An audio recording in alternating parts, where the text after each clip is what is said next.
देवियों और सज्जनों, मैं दो टूक शब्दों में कुछ बड़े कटु सत्य आपको कहना चाहता हूं, ठीक है। और क्योंकि कड़वा सत्य बोलना ही एक फौजी का काम है, हमें सिखाया जाता है। क्योंकि आप सच नहीं बोलेंगे तो आप लोगों को लड़ाई के मैदान में मराएंगे। Yes sir, 3 bags full sir, लड़ाई के मैदान में नहीं चलता। मैं कहना यह चाहता हूं, ये सवाल देखिए, हमारे देश में एक बड़ा मधुर गीत है, दे दी हमें आजादी बिना खड़क बिना ढाल, साबरमती के संत तूने कर दिया कमाल। मैं महात्मा गांधी जी की तहे दिल से इज्जत करता हूं। वो संत थे, लेकिन वो सच बोलने वाले थे। और भगवती कृपा से अगर आज वो जीवित होते तो वो खुद बोलते कि ये मेरी वजह से नहीं हुआ, जिसकी वजह से हुआ उसको आपने जिंदा गाड़ दिया, दफना दिया। आप समझ रहे हैं मैं क्या कह रहा हूं? आपने गाड़ दिया। You are guilty, I am guilty, all of us are guilty. जिस आदमी ने, जिस शख्स ने और जिसके सैनिकों ने हमें आजादी दी, आपने उनको जिंदा दफना दिया। 60,000 की इंडियन नेशनल आर्मी थी जो सुभाष चंद्र बोस ने रेस करी थी, खड़ी करी थी।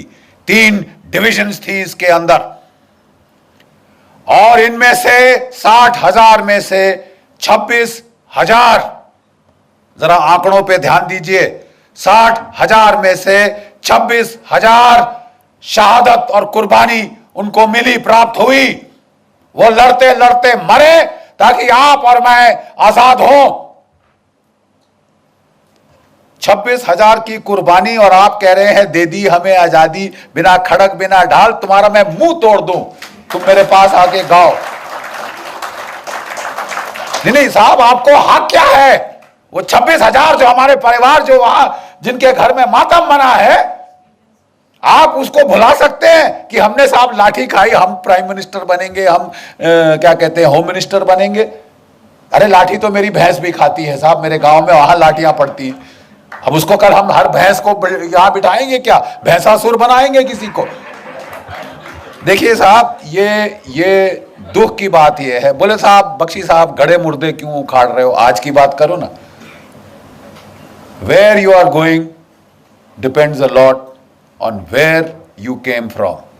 आप कहां जा रहे हैं, हम कहां जा रहे हैं, बहुत हद तक मुनस्सर है। हम कहां से आ रहे हैं साहब, किस मोड़ से हमने ये गांव का राह पकड़ी, ठीक है। और इसके लिए अपने अतीत को याद करना जरूरी है, क्योंकि हमारे अतीत में छुपा हुआ एक बहुत बड़ा धोखा है, एक बहुत बड़ा धोखा है। पहले हमें कहा जाता था साहब, आप कहते हैं कि बोस ने आजादी दिलवाई, क्या प्रूफ है आपके पास? तो वो रंजन बोरा की जो हिस्टोरिकल जर्नल ऑफ इंडिया के अंदर एक आर्टिकल है जिसमें इसको साइट किया गया है। मजूमदार की एक किताब है जिसमें इंटरव्यू साइट किया है कि साहब ये Clement Attlee, Lord Clement Attlee, prime minister of England 1945, अगस्त 1945, 1950, जिसके समय ये ट्रांसफर ऑफ पावर हुआ। मैं आजादी नहीं बोल रहा, हैव यू गॉट मी? मैं आजादी नहीं कह रहा साहब। जिसके सामने ये, जिसके समय में, जिसके कार्यकाल में ये ट्रांसफर ऑफ पावर हुआ, उसने खुद बात करी जस्टिस पीबी चक्रवर्ती से, ठीक है। और उसने कहा, जो सुब्रमण्यम स्वामी जी ने आपको अभी सुनाया, कि साहब आपने भारत क्यों छोड़ा? 1942 की क्विट इंडिया मूवमेंट, अंग्रेजों भारत छोड़ो आंदोलन तो फेल हो चुका था। 45 में आप विश्व युद्ध जीत चुके थे, आप तो 30 मार कहां थे उस वक्त? आप साहब इतनी जल्दी उड़नछू क्यों है? उसने बोला 3 शब्द, Indian national army, Subhash Chandra Bose. 3 शब्द। लेकिन वो भी देखिए साहब, शातिर, लीगल दिमाग, उन्होंने वहां नहीं छोड़ी बात। नहीं तो फिर साहब मुझे ये बताइए कि महात्मा गांधी की freedom, non violent freedom struggle का आपके जाने पे क्या इंपैक्ट था? वो कहते हैं, and I quote, Attlee's face twisted into a sarcastic smile as he spat out the words MINIMAL, minimal. ये कौन कह रहा है साहब? जिसने ये फैसला लिया, जिसने ये हस्ताक्षर किए। उससे बड़ा कोई चश्मदीन गवाह आप ढूंढ सकते हैं तो बता दीजिए। लेकिन हमें बोला गया साहब नहीं नहीं नहीं नहीं नहीं बख्शी साहब, if you are a historical scholar how can you, ये तो टर्शियरी एविडेंस है। किसी ने किसी को कहते सुना, उसने रिकॉर्ड किया, उसने आर्टिकल में लिखा, आप उसको ला रहे साहब, this is not primary source. तो लेडीज एंड जेंटलमैन, देवियों और सज्जनों, मैं कहना चाहता हूं कि पिछले कुछ दिनों से हमारा INA trust, Netaji Subhash Chandra Bose INA trust और हमारे कुछ सहयोगी, खासकर डॉक्टर कल्याण कुमार डे, किसी दिन हम लोग इस शख्स का इज्जत से नाम लेंगे। इन्होंने जाके लंदन में ट्रांसफर ऑफ पावर आर्काइव्स में कई सालों का रिसर्च किया। इन्होंने उसको लाके एक छोटा सा मोनोग्राफ बनाया और मेरे पास बेचारे लेके आए। ये अमेरिका में रहते हैं, वहां काम करते हैं, डॉक्टर कल्याण कुमार डे। बोले जनरल साहब जरा ये देखिए। साहब मेरे रोंगटे खड़े हो गए। उन्होंने चिट्ठियां पूरी की पूरी, ही डिड नॉट साइट कि साहब ये डॉक्यूमेंट है, वो पूरी पूरी चिट्ठी रिप्रोड्यूस करती है साहब। और इनकी बुनियाद पे अब मेरी किताब में लाना चाहता हूं, बोस और Gandhi, who made India free. दो टूक शब्दों में साहब हो जाए, फैसला हो जाए। शास्त्रार्थ का हमें शौक है इस देश में, तो जरा साहब एक बारी बैठ के फैसला हो जाए, बोस और Gandhi, who made India free. और अब हम आपको दिखाएंगे जो हमारे पास डॉक्यूमेंट्री एविडेंस है। इस प्रोसेस में उनके साथ मिलकर हमने कहा पहले आइडेंटिफाई करिए कि अंग्रेज सरकार में कौन की डिसीजन मेकर्स थे जिन्होंने भारत की आजादी पर जो है फैसला लिया। मेरे पास वैसे स्लाइड्स भी है लेकिन मैं जबानी आपको बोल दूंगा, समय नहीं व्यर्थ करूंगा। पहला चश्मदीन गवाह, पहला एक्टर, लॉर्ड क्लेमेंट एटली, जिसकी मैंने बात अभी करी है। ठीक है साहब। लंदन में Pethick Lawrence, secretary of state for India, Simon Cripps, वो क्रिप्स मिशन वाला, वो उस वक्त ट्रेड का सेक्रेटरी था बट उसने भारत के इसमें बहुत भारी रोल अदा किया है। न्यू दिल्ली में आइए, viceroy, viscount Wavell, field marshal Wavell जो कि वॉयसरॉय था और पहले इंडियन आर्मी का चीफ था। ये चश्मदीन गवाह, क्रिटिकल डिसीजन मेकर। उसके बाद आई एम जस्ट कमिंग, उसके बाद फील्ड मार्शल लॉकिनले, he became field marshal in this thing, उस वक्त commander in chief, longest serving British Indian army officer, पूरी सर्विस ये ब्रिटिश इंडियन आर्मी की फौज में उसकी थी। दिल्ली में ये दो क्रिटिकल जो थे वो डिसीजन मेकर्स थे। ठीक है साहब। होम सेक्रेटरी मूडी शूडी है वगैरह, ये क्रिटिकल ये जर्नल थे दो, एक दोनों फील्ड मार्शल, सॉरी दोनों के दोनों फील्ड मार्शल बन गए। Governors of the various states of British India, governor of Bengal, governor of north west frontier province, governor of Punjab, जब नवंबर 1945 में साहब INA की ट्रायल्स के बाद बवाल खड़ा हुआ इस देश में, बवाल। ठीक है साहब। गदर फैल गया, क्राउड्स, लाखों के क्राउड्स कलकत्ता में निकले। गवर्नर वेस्ट बंगाल रिपोर्ट देता है, हमने फायर खोला, भीड़ थोड़ी देर तक वेवर हुई, फिर दोबारा हमले पे आ गई। अपने लाशों को उठा के साइड करके वो फिर हमले पे आ गए। हमने पहली बार भारतवर्ष में देखा है ये होता हुआ। The crowds would not stop, even when fire was open the crowds did not stop. इस तरह का बवाल वहां पे, मरो या मारो की जो ये जो हिंसा की जो लहर फैली थी। ठीक है साहब। उस वक्त के हम आपको इस किताब में पूरे के पूरे जो है वो letters from Lord Wavell, from viscount the Wavell to the prime minister of England, ठीक है साहब, to his majesty the king, ठीक है साहब, और जो वहां सेक्रेटरी ऑफ स्टेट, उसको जो उन्होंने वहां पे भेजे जो लेटर्स, हम आपको पूरे के पूरे पढ़वाएंगे साहब। और उसके बाद अगर आप मतलब कोई एक गधा है जिसको यह समझ नहीं आएगी कि साहब अंग्रेज गए तो गए क्यों। देखिए साहब, कल्याण डे साहब ने अपनी किताब जो है वो शुरू की है गांधी जी से। 42 में क्विट इंडिया मूवमेंट को उसका नारा लगाया गया। क्या आप जानते हैं कि उस वक्त कांग्रेस वर्किंग कमेटी में आजाद मौलाना आजाद, नेहरू, इन सब ने कहा था साहब मत करो, अभी अंग्रेज लड़ रहे हैं, अभी उनका साथ दे दो, बाद में वो बड़े खुश होके हमको हमारी भिखारी की टोकरी में, हमारी पिटारे में वो डाल देंगे आजादी एज ए गिफ्ट। तो बोले साहब ये बख्शीश तो वर्ल्ड वॉर 1 के बाद भी हुई थी।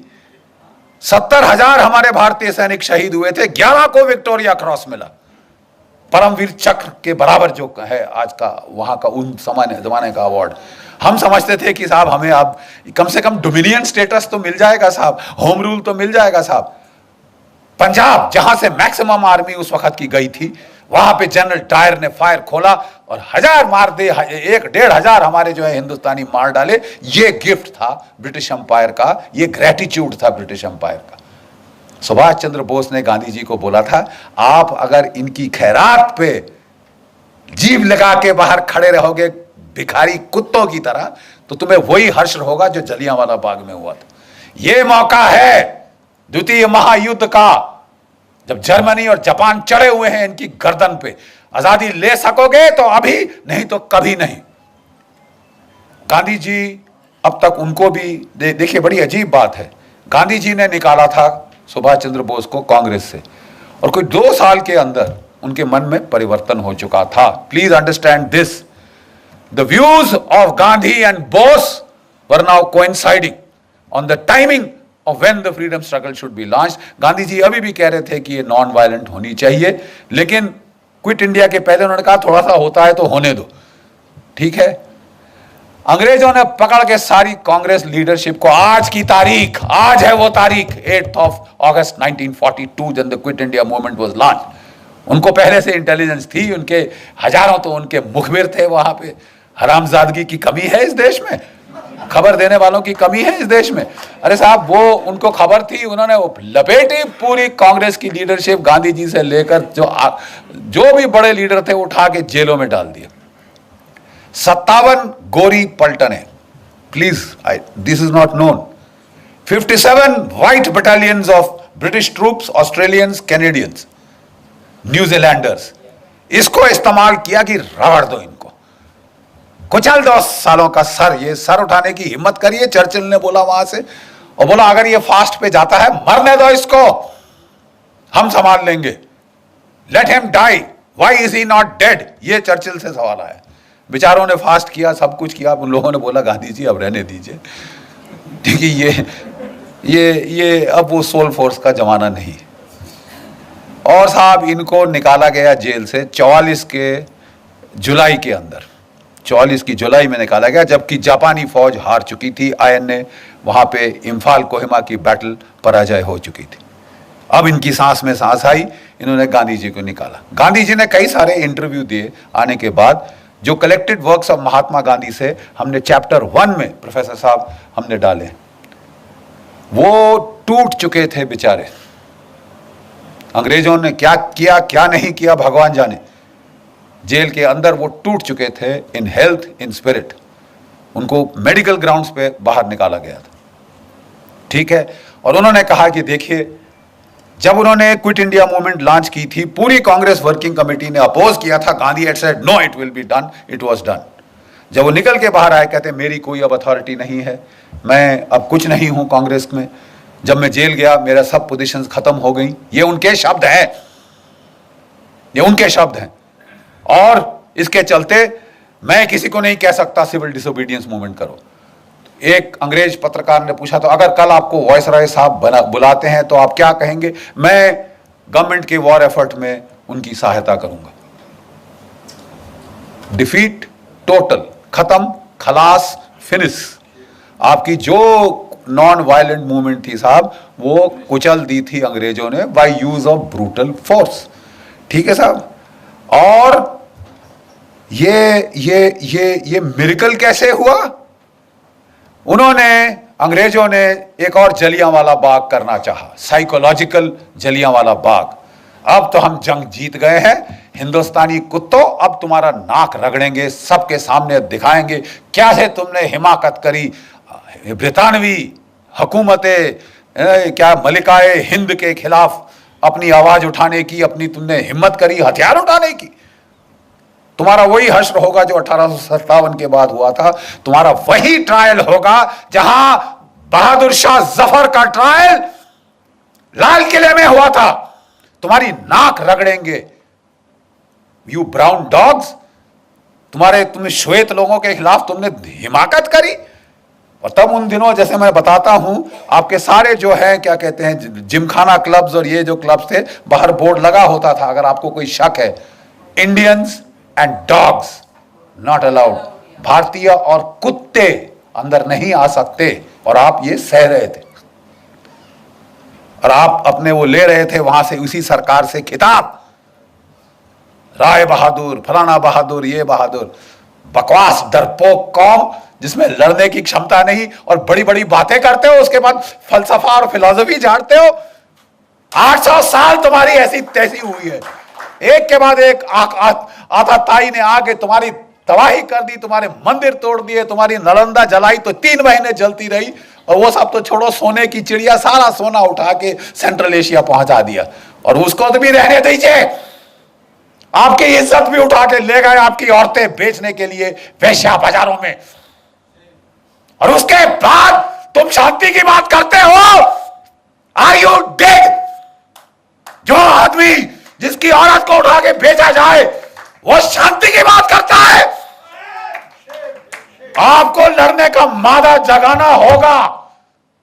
और ये जो है, ये जंग, माफ कीजिए, गांधीवाद का जंग, ये बहुत हो चुका।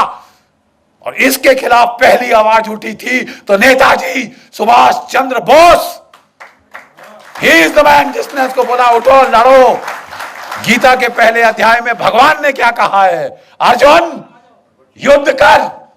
बड़ी बड़ी फिलॉसफी मत झाड़ मेरे को कि साहब अपने भाई को मारूंगा, अपने दादा को मार दूंगा, गुरु को मार दूंगा तो क्या राज्य का फायदा। उन्होंने कहा वो सब ठीक है, लेकिन अगर तू इन्हें नहीं मारेगा अर्जुन, ये तेरे को मार डालेंगे, निर्दयता से तेरी बोटी बोटी काट डालेंगे। समझ गया?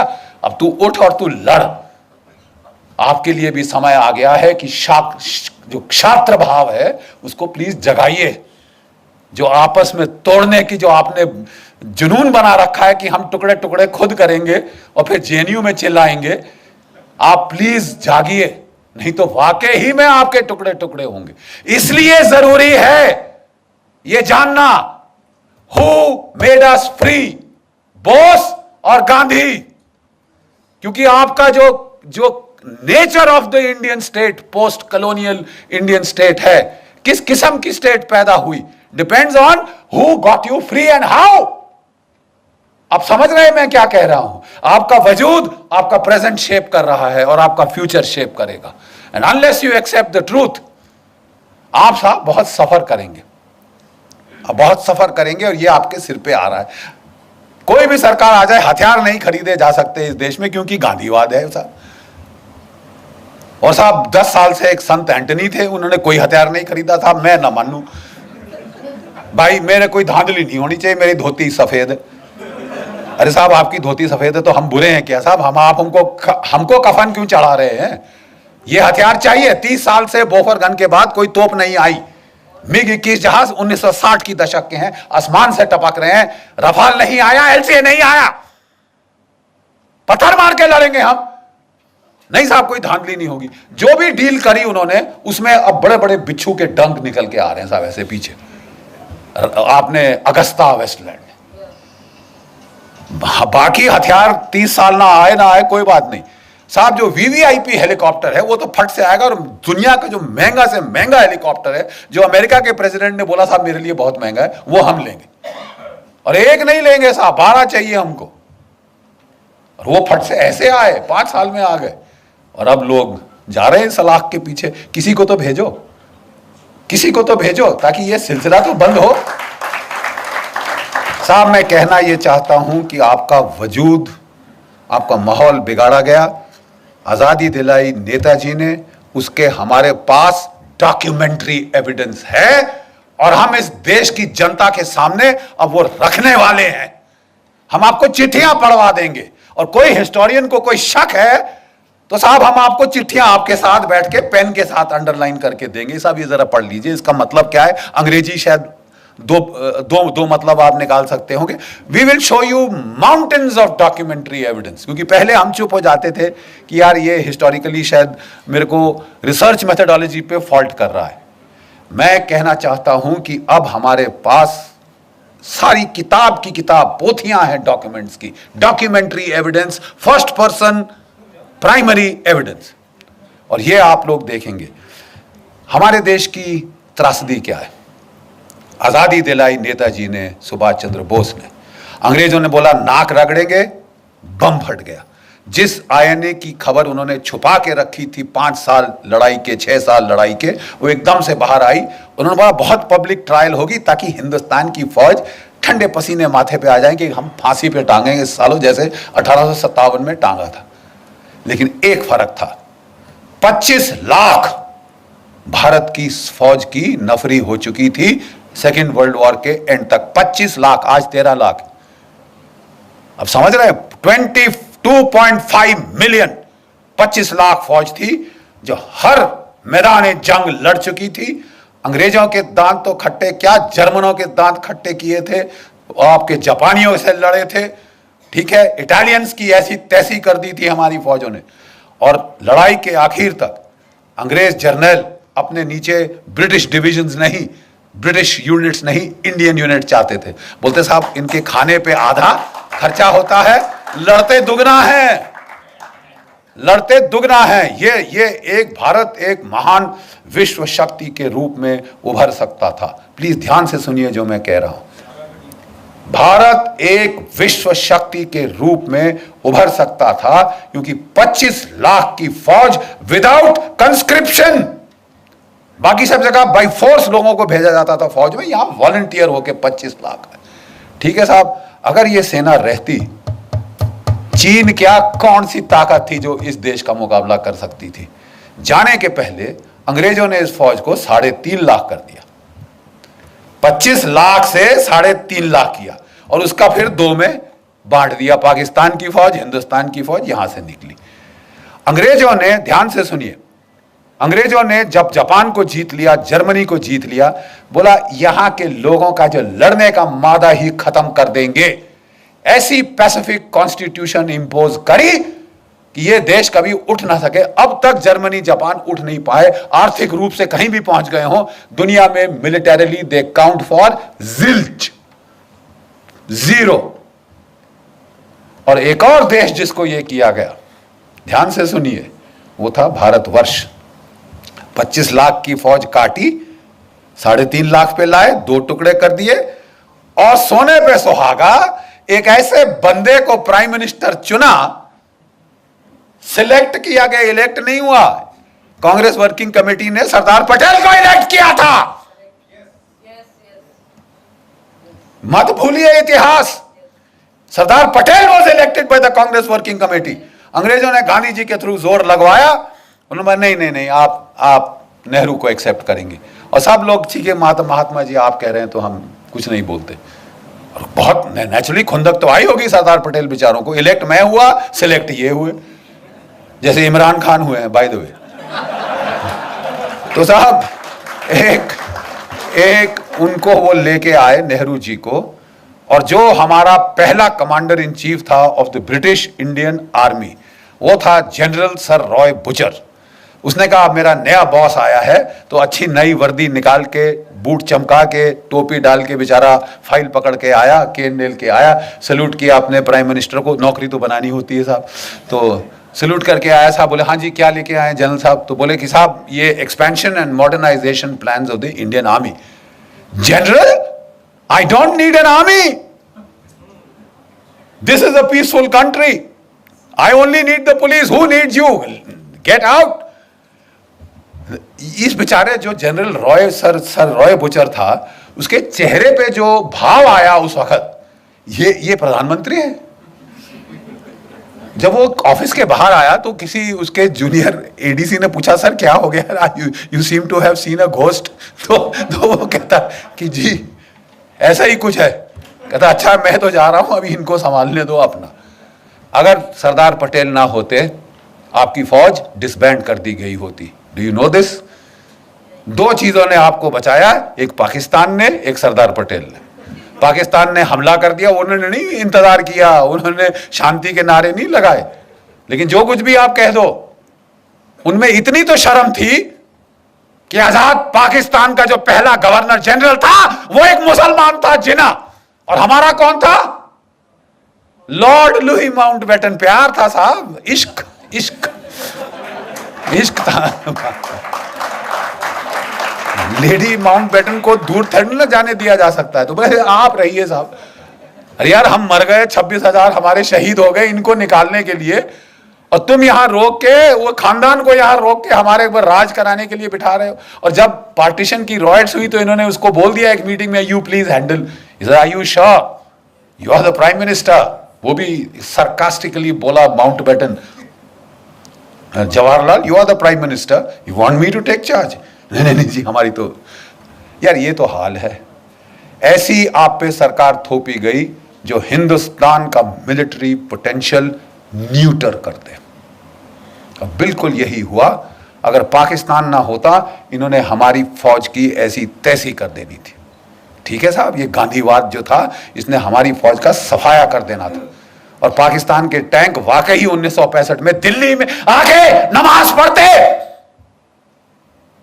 ये इस किस्म की ट्रेचरी हमारे साथ हुई।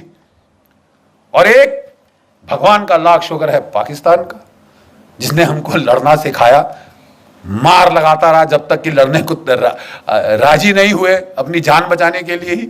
और दूसरा एक चीन की पीपल्स लिबरेशन आर्मी, 1962 में उन्होंने ऐसी करारी लात मारी कि ये नेहरू परिवार का जो उस वक्त हाल था, कभी अमेरिका को अपनी ट्रूप्स भेजो, अपने जहाज भेजो, बोल गए आपकी एयरफोर्स कहां है, आपने लगाई?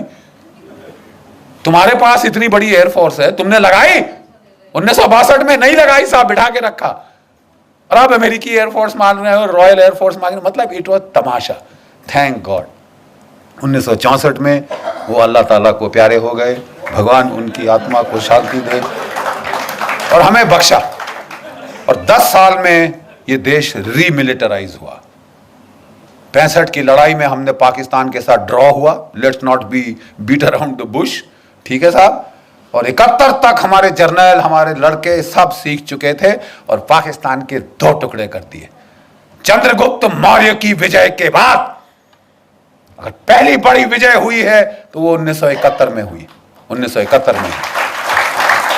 कहने को मैं ये कह रहा हूं, देवियों और सज्जनों, हमारे देश के साथ धोखा हुआ। नेताजी जिन्होंने आपको आजाद कराया, वो ताइपे ताइवान नहीं गए थे।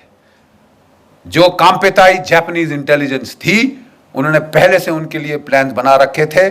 उनको एक मित्सुबिशी बॉम्बर में बिठा के वो साइगॉन से मंचूरिया ले गए थे। एक रशियन स्पीकिंग जापानीज जनरल उनके साथ था, जो इंटरप्रेटर का काम करना था। वो लैंड किए मंचूरिया में और वहां से वो सीधा रूसियों के पास गए। ओम्स्क शहर साइबेरिया में, जहां की रशियन गवर्नमेंट मूव करी थी वर्ल्ड वॉर 2 के टाइम, ठीक है, ओम्स्क साइबेरिया, वहां पे आजाद हिंद फौज की एम्बेसी थी। अब जानते हैं, वहां दूतावास था आजाद हिंद फौज का, ठीक है साहब। और वहां पे काटो कानो नाम का कोड नेम था उसका, वहां पे एम्बेसडर था। नेताजी सीधे उसके पास गए, जो सोना दिया था भारतीय मूल के लोगों ने वो साथ ले गए, ताकि अगर नई फौज खड़ी करनी पड़े तो उसके लिए पेमेंट करेंगे। वहां रहे, 3 ब्रॉडकास्ट उनके यहां पे रिकॉर्ड हुए हैं। उनके 3 ब्रॉडकास्ट रिकॉर्ड हुए हैं साहब, दिसंबर 1945, जनवरी 1946 और लास्ट ब्रॉडकास्ट रूस से 18 फरवरी 1946। उसके बाद तब तक अंग्रेजों को बिल्कुल क्लियर पता चल गया था। अब तो रेडियो ब्रॉडकास्ट भी थे, एविडेंस लेके पहुंच गए स्टालिन के पास कि साहब ये तो हिटलर का साथ दिया इसने, तुम्हारा जानी दुश्मन, इसका कुछ करो। वो जॉर्जिन है ऐसा, अब वो था खुद की सीधा लेज़नविस्की प्रिजन, सेल नंबर 45 साइबेरिया। यहां होम मिनिस्टर, होम सेक्रेटरी जो था मूडी अंग्रेजों का, वो लिखता है let him be where he is, ये लिखित है, मैं मुंह से नहीं कह रहा साहब। इट्स नॉट आपने मेरे को बताया, मैंने मेरी मम्मी को बताया, मम्मी ने मेरे पोते को बताया। Direct written recorded evidence. Let him be where he is. Hindustan में कोई जेल नहीं जो उसे रोक सके। हिंदुस्तान में पुष्पिंदर कोई जेल नहीं जो उनको रोक सकती थी अंदर। ठीक है साहब। और वहां पे उन्होंने सिर्फ एक चीज मांगी जो मेरी रिसर्च अभी तक मुझे बताती है, वी वांट टू इंटेरोगेट। हम नेताजी को इंटेरोगेट करना चाहते हैं। आप इंटेरोगेशन का मतलब जानते हैं? नहीं जानते तो यहां फौजियों से पूछिए, पूछिए इनसे इंटेरोगेशन का क्या मतलब होता है। लेडीज एंड जेंटलमैन, कटु सत्य यह है कि उनको टॉर्चर करके मारा गया। और जो ये कहानी थी प्लेन क्रैश की, जो जापानियों ने छोड़ी थी डिसेप्शन के तौर पे ताकि अंग्रेज उनके पीछा ना करें, उसको अंग्रेजों ने उठाया। भाई जो मर चुका है वो चीख थोड़ी ना मारेगा। और आप और मैं, हम हाथ पे हाथ धर के बैठे रहे। जब जिस इंसान ने आपको आजादी दी उसे यत्नाएं देकर प्लास्टिक का बैग्स आखिर में सिर पे लाके दम घोट के मार डाला गया हो। हम सारे इस मर्डर में शामिल हैं अपनी चुप्पी के मारे। और 70 साल के बाद भी आप चुप हो, लेकिन हम आपको चुप नहीं रहने देंगे। हम फौजी ने अब ये ठान लिया है साहब, हम आपको चुप रहने नहीं देंगे। बहुत अच्छा कहा हमारे मिश्रा जी ने कि साहब अभी समय है। हां, अब समय है।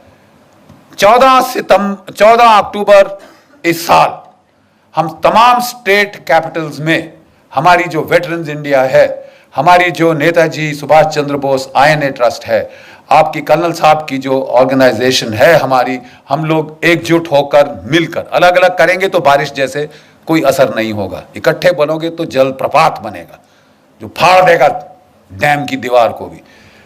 हम लोग सारे स्टेट कैपिटल्स में चलो दिल्ली का नारा लगा के वहां से लोग ला रहे हैं दिल्ली। सारी स्टेट कैपिटल्स में कोई संगठन की जरूरत नहीं है आपके। हम सिर्फ चाहते हैं, जैसे कर्नल साहब बहुत अच्छी तरह से बोलते हैं, अगर आप जय हिंद बोलने को तैयार हो आप जुड़ जाओ। तुम फौजी हो, तुम नहीं हो, तुम सिविलियन हो, तुम कुछ भी हो, आप हमारे सैनिक हैं। जो जय हिंद बोलने को तैयार है वो आ जाए। जहां भी हो 10, 15, 20 इकट्ठे करो जिस भी शहर में। लेकिन 14 अक्टूबर को पहला चलो दिल्ली अभियान शुरू होगा।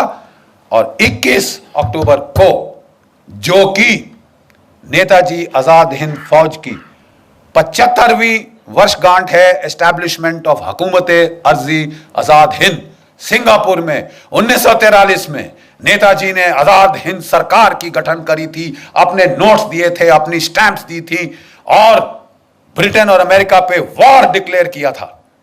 और इसके चलते ही ये INA के सिपाही बचे, इन्हें कोई फांसी नहीं टांग सका। साहब हमको तो there was a declaration of war, I am legally entitled to fight. ये ओथ शोथ छोड़ो। अब साहब हमें बताया जा रहा है, हमने बोला साहब प्लीज, 4 साल से मैं लगा हूं, गवाह हैं ब्रिगेडियर चिकारा साहब, 4 साल से मैं लगा हूं, कभी आर्मी चीफ, कभी रक्षा मंत्री, कभी ये कभी वो, कि भाई जो बेचारे बचे खुचे हमारे आजाद हिंद फौज के सेनानी हैं, रिपब्लिक डे पे आप उनको, जो परमवीर चक्र के विजेता आते हैं जीपों पे, हमारे इन वृद्ध सेनानियों योद्धाओं को ला नहीं सकते, उनकी आंखें गीली हो जाएंगी। आप ये नहीं कर सकते, आप ये नहीं कर सकते। आप, हमने बोला कि तुम उनको पैसा दो, मरो तुम अपना पैसा लेकर, shove it up where the sun don't shine, फौजी भाषा के अंदर। लेकिन इनको इज्जत देने में तुम्हारा कुछ जेब से जाता है। आप उनको नहीं ला सकते राजपथ पे, क्यों? और नहीं तो क्यों? किसका डर है? अंग्रेज सरकार नाराज हो जाएगी तुमसे। कि हमको किसी ने एक आर्गुमेंट दिया, अरे साहब इन्होंने तो गद्दारी करी थी। क्या क्या क्या क्या? किससे? आप कहना चाहते हैं कि इन्होंने अपनी ओथ वायलेट करी साहब, जो इन्होंने ब्रितानवी सरकार, हुकूमत ब्रिटानिया, क्वीन एलिजाबेथ और किंग जॉर्ज II के नाम पे ली थी। जब मेरा देश है तो किंग जॉर्ज II कौन होता है? मेरा देश के लिए मैं लड़ूंगा। मैं किसी का भाड़े का पिट्ठू नहीं हूं कि मैं अंग्रेज सरकार के लिए अपनी ओथ पे मैं कायम रहूंगा। अगर मेरे देश का सवाल है, भाड़ में गई तेरी ओथ, मैं ये लेके ऐसे पांव से कुचलता हूं, अभी लिखी तेरी ओथ। आप कह रहे हो कि 70 साल आजादी के बाद 71वें साल में तुम आईएनए के वेटरन्स को रिपब्लिक डे परेड पे नहीं ला सकते। चलिए साहब, यही बात रही। हम साहब रहे बेवकूफ आम हिंदुस्तानी, बड़े बड़े शातिर दिमाग सारे हमारी सरकारों में बैठे हैं, और वो हमें कह रहे हैं तुम बेवकूफ हो। हाँ साहब, हम बेवकूफ हैं, but we are emotional bloody fools. और हम देखेंगे कि आप लाओगे। You will get the INA veterans on parade. Otherwise, Dr. Subramaniam Swamy and I, we will take you to court. आपको सिर्फ कोर्ट की भाषा समझ आती है। और उसके पहले हमारी आपसे हाथ जोड़कर विनती है। आप एक हैं यहां, आपके परिवारजन 10, 15, 12 बड़े बड़े परिवार हैं भारतवर्ष में। आप प्लीज सबको लेकर आइए। 21 अक्टूबर को हमने सरकार से मांग करी है कि सरकार एक फंक्शन करे, या प्रधानमंत्री जी या राष्ट्रपति जी तिरंगे झंडे को लहराएं on the 75th anniversary of हुकूमत आजाद हिंद फॉर्मेशन। लेकिन अगर कुछ नहीं हुआ तो आप समझते हैं कि ये खाली चला जाएगा?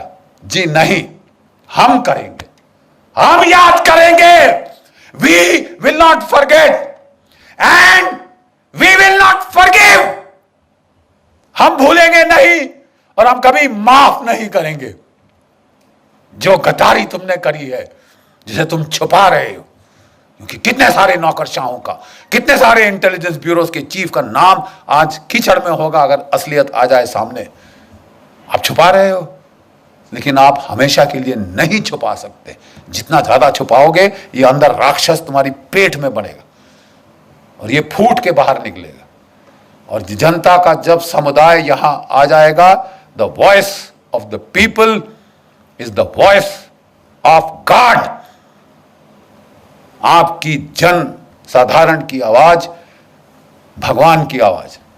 अब प्लीज एकत्रित होइए और 21 अक्टूबर को अगर सरकार कुछ नहीं करती, इंडिया गेट पे हम इकट्ठे हो रहे हैं। अच्छे खुले मैदान हैं, जितने मर्जी आप चाहते हैं आप वहां ला सकते हैं। आइए, हमारे साथ जुड़ जाइए और जरा अपनी आवाज उठाइए। आप today you are empowered by the net. आपकी आवाज सिर्फ आपके घर के चार दीवारी तक नहीं रहेगी। जरा नेट के बटन दबाइए और इस आवाज को, इस चीख को आप प्लीज पूरे देश, पूरे भारतवर्ष में फैला दीजिए। आखिरी में मैं सिपाही हूं और एक सिपाही की तरह अंत करना चाहूंगा। Pushpinder, sorry for taking your time, but जब भी हमारी पलटनें हमले के लिए जाती थी तो वो जोर से एक बार पलटन का जंगी नारा दहाड़ती थी, और दहाड़ इतनी जोर से कि पहाड़ से पत्थर मैंने गिरते देखे हैं कारगिल की ऊंचाइयों से, और दुश्मन के दिल दहल जाते हैं, क्योंकि इस दहाड़ का मतलब है हम आ रहे हैं सालो, we are coming to get you. आप लोग मेरी पलटन की याद ताजा कर देंगे मेरे साथ, इस बुड्ढे के साथ। आइए मेरे साथ जरा देखें, इस बुड्ढे में ज्यादा जोश है या आप में? जय हिंद, जय हिंद, थैंक यू।